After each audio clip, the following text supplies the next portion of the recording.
As we've seen, New Zealand rock didn't really come into its own until the late 70s. Before that, the more successful acts had relied on overseas material. Bands such as Hello Sailor and Toy Love changed all that, proving that New Zealand groups could compose world-class songs, and equally important, they didn't have to gain international acceptance before audiences would respond. By the time the 80s rolled around, the focus on younger musicians had become the norm, and many bands of the old school went under because they hadn't latched onto the new wave. There were some very strange results as veterans attempted to borrow from current trends to bolster jaded pasts. Take My Six. Incorporating the new style of delivery while retaining the old presentation, a contrived packaging with no passion or conviction. Thus ran the argument against My Six. Indeed. But pro and anti-arguments aside, there's rarely been a stranger tale in New Zealand rock and roll.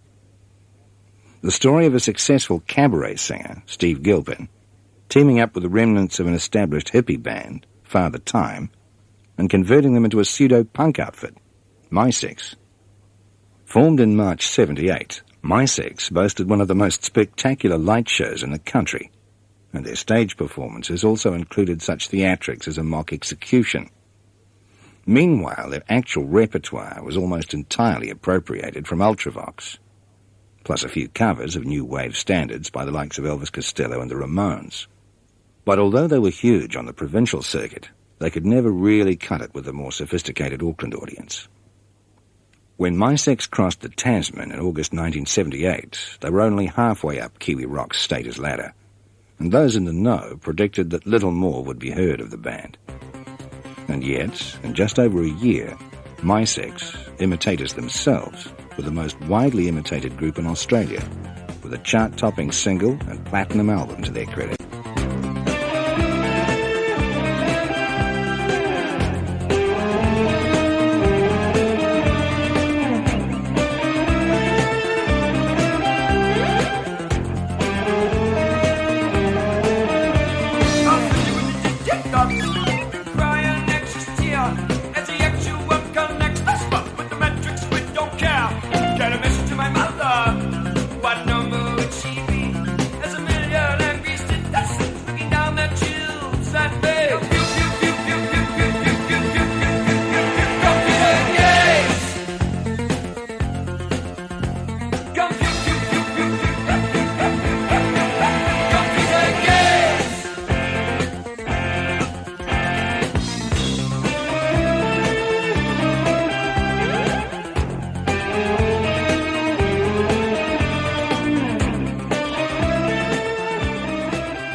In April 1980, My Six took off for a semi-successful assault on the North American market.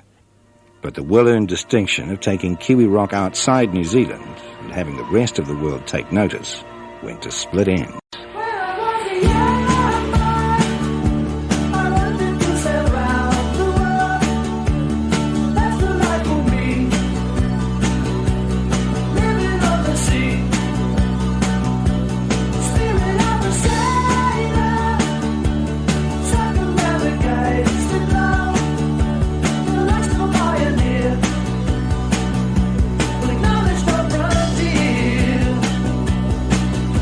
Remember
Split Enz were formed in late 1972. The band boasted a highly distinctive acoustic-based sound featuring mandolin, violin and flute. Within 12 months, the band had turned electric, adopted crazy costumes and hairstyles, and appeared on the New Faces television talent quest. Always popular on the university circuit, they avoided the pubs, and in May 75 headed to Australia and then, 12 months later, to Britain, gaining cult followings in both countries. Following a North American tour in 1977, founder member and most prominent composer Phil Judd parted company with the band, leaving them groping around for a new identity. The band had always had a quirky sound, swirling keyboards and erratic time signatures, and despite some excellent 45s, they'd never been a singles band in the radio sense. Their compositions had been out there on the edge, away from commercial considerations. Tim Finn, the only remaining original member, found a new niche for his songwriting, streamlining his compositions into terse and direct statements. The compromise was completed with younger brother Neil Finn's Beatlish melodies. In 1980, again based in Australia, they released True Colours, an internationally acclaimed album, which yielded a global hit single, I Got You. Split Enz had hit the big time. I got you, that's all I want. I won't forget, that's a whole lot. I don't go out, not now that you're in. Sometimes we shout, but that's no problem.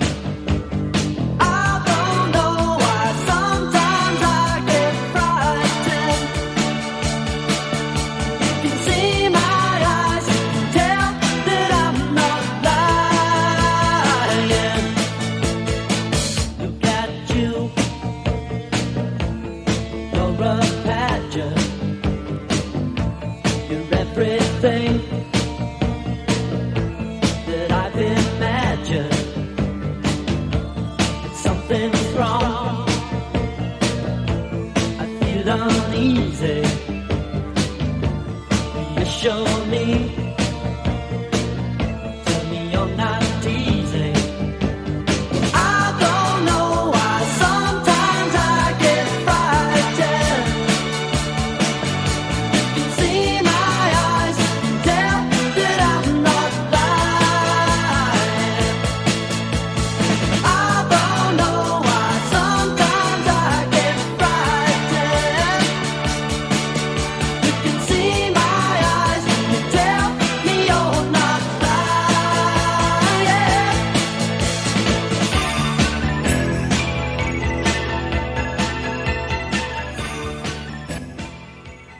Personnel changes, management problems, record company hassles, and getting deeper in debt.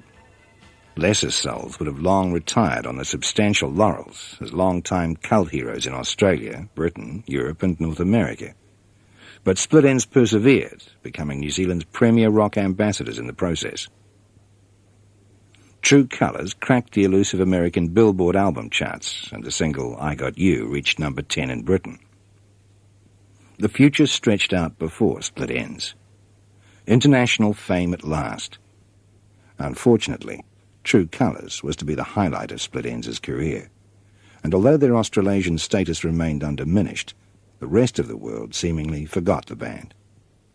In 1984, the announced departure of leader and sole original member Tim Finn prompted the band's demise. I feel very proud of everything we've achieved, and I think the tour is evidence that we're going out celebrating rather than mourning the fact that we're breaking up. We're celebrating the 12 years we've had together, and it feels very good. We're outside the Times, seen the break of day. My parents beat me 'cause I left, or something like that. Chances are it's not that far to go. Chances are there's not that much to know. When you're standing by,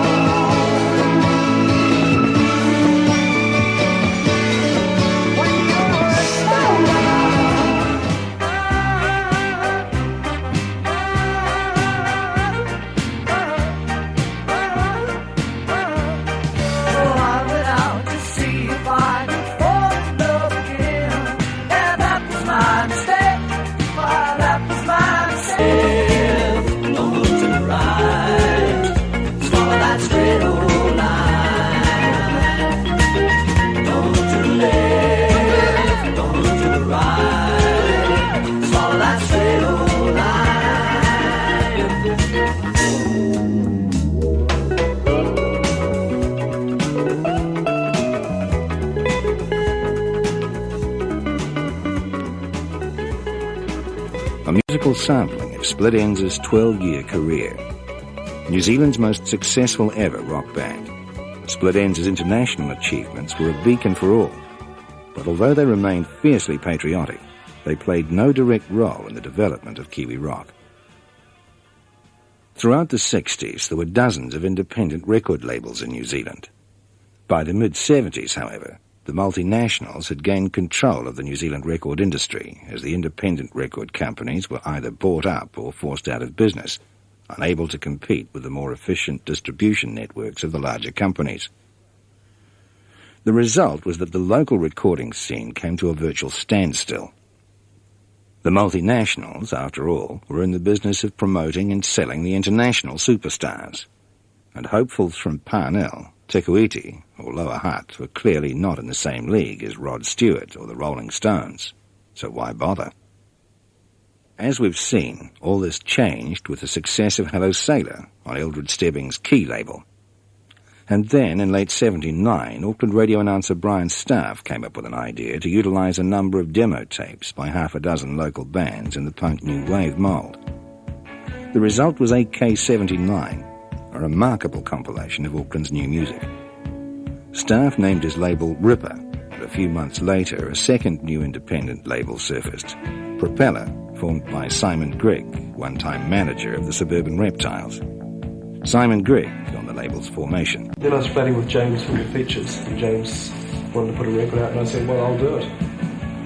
And borrowed $500 off my flatmate, and we picked up a dictionary, flipped through it and found a name, and Propeller was formed. As simple as that. Short-lived but initially successful, Propeller made history in 1981 when the Screaming Mimi's debut single, See Me Go, entered the New Zealand charts at number 1, a first for a local recording and a rarity for international superstars.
In late 1981, spurred on by consistently successful single releases, Simon Grigg took the plunge and financed not one but 2 albums by Propeller signings, The Screaming Mimis and Blam Blam Blam.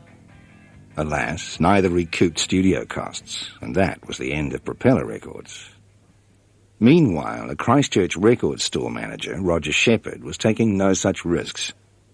Unlike Propeller, Shepherd's Flying Nun label had no distribution deal with a major record company. And more importantly, the label's releases were recorded not in a costly high-tech 24-track studio, but on low-key tape machines such as Chris Knox's 4-track TAC recorder. But if to hi-fi buffs this anti-technology approach was deplorable, the results were often astounding. Throughout the 80s, Flying Nun has produced some of the most exciting music to emerge from New Zealand. Records that have charted in New Zealand and earned favourable reviews from such respected overseas journals as the New Musical Express and the New York Rocker. The Clean, Chills and Tall Dwarfs have all cracked the charts with relative ease, and this despite little or no radio airplay. Chris Knox of the now defunct Tall Dwarfs explains his fascination with this back-to-basics recording. Decided to get a 4-track. Alec was up here at the time, and we suddenly realised that with this 4-track, very, very low technology machine, that we could get all the sounds that we never were able to get on Toy Love recordings done in 16, 24, 32, 48-track studios. And the whole Toy Love album, there is not one piece of guitar sound that Alec was happy with, yet with Tall Dwarfs, They just plugged a mic, or a cheap mic, into the front of the deck, turned up his practice amp, he fed back a bit into it, and instantly had exactly the sound on tape that he wanted. It was such a revelation.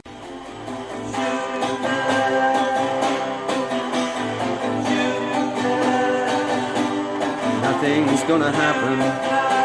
Maybe all the children in small rooms will fall silent at a wall or window and forget to breathe for just 1 minute because of some beauty that has not been altered, damned, or pointed out by the clumsy dark oaks who train them.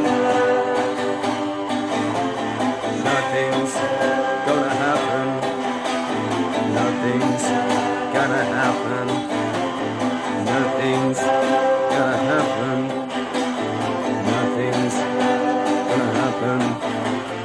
Nothing's gonna happen. The major labels have reacted to most of the Flying Nun releases with horror and disgust. It sounds like it was recorded in a dustbin, I'll tell you. And yet Flying Nun have scored more chart singles than any record company in New Zealand during the early 80s. Reaching higher in the charts, though, have been the periodic releases from the Australian independent label Mushroom. Mushroom's New Zealand branch was opened in 1982 by Mike Chun. The label's most notable signings have been Dee Smash, Coconut Rough and Dance Exponents. In April 1982, Dee Smash's debut album, Cool Bananas, entered the New Zealand charts at number 1. Shortly after, they released this single. Evening, love, how's your day? I'm bringing you the weather from a satellite jigsaw. Today was fine, tears of times a week with your pressure from the hinter to the heartland. Knows why to be a briny breeze, collars on the up, turning on towards the winter. And Monday is a Monday, and Tuesday's a thunder day with the wind that chills it to the bone. Wednesday, don't mention Wednesday, not a good one at all. Otherwise fine, otherwise it's dandy, otherwise fine, otherwise it's over the top. You got me, but whether it's so hard, I know it's so. Dee Smash moved to Australia in 1983. New Zealand's next top band was another Mushroom signing, Dance Exponents. Their debut album sold in excess of 35,000 copies, one of the best-selling albums of the 80s. Lead singer Jordan Luck. The songs sold themselves. I mean, there's so many albums that come out with filler on it. There's not a duff track on it, really.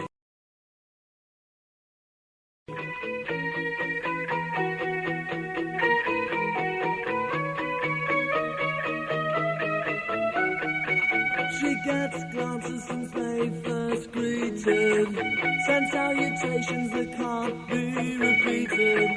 She's become a social institution, prepares a prey like an execution. Victoria, what do you want from him? Want from him? Victoria, what do you see in him?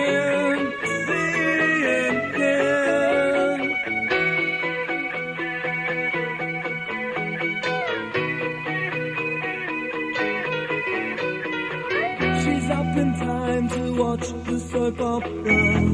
He's Cosmopolitan and Alvin Toffler, mixing in the places that she's never been to. She's got a mind, but it's the clothes they see to. Victoria, what do you want from him? Want from him? Victoria, what do you see in him? See in him.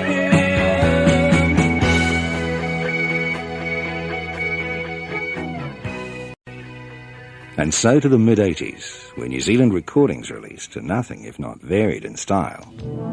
Women musicians, for instance, are commonplace in the industry. Look blue, go purple. The girls and Freudian slips have shown that women are not afraid to get out in front. We should be afraid. Look at them all. Watch men at men at men at men at men at men. Scared to walk at night. Look up them all. Watch men at men at men at men at men at men. We should feel alone. Look up them all. Watch men at men at men at men at men at men. Never feel more. Look up them all. Watch men at men, more bullet them at them at them at men. In the 1980s, music with an indigenous flavour has also come to the fore. The multiracial band Herbs boldly brought their Pacific reggae onto the New Zealand scene. Their album, Long Ago, owed much to Bob Marley, but was also heavily influenced by the various Polynesian backgrounds of the band's members.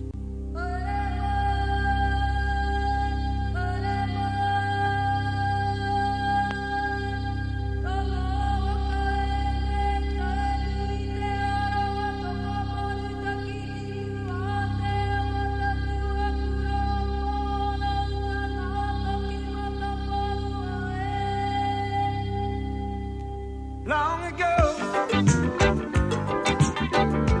once so long ago. Long ago,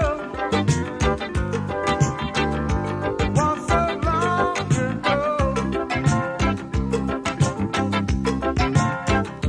Close your eyes,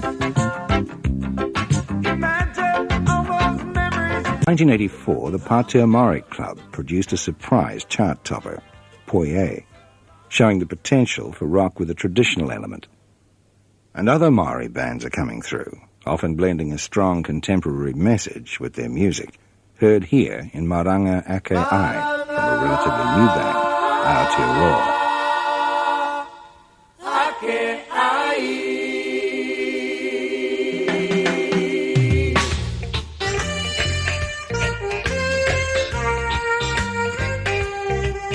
There's a movement on the street.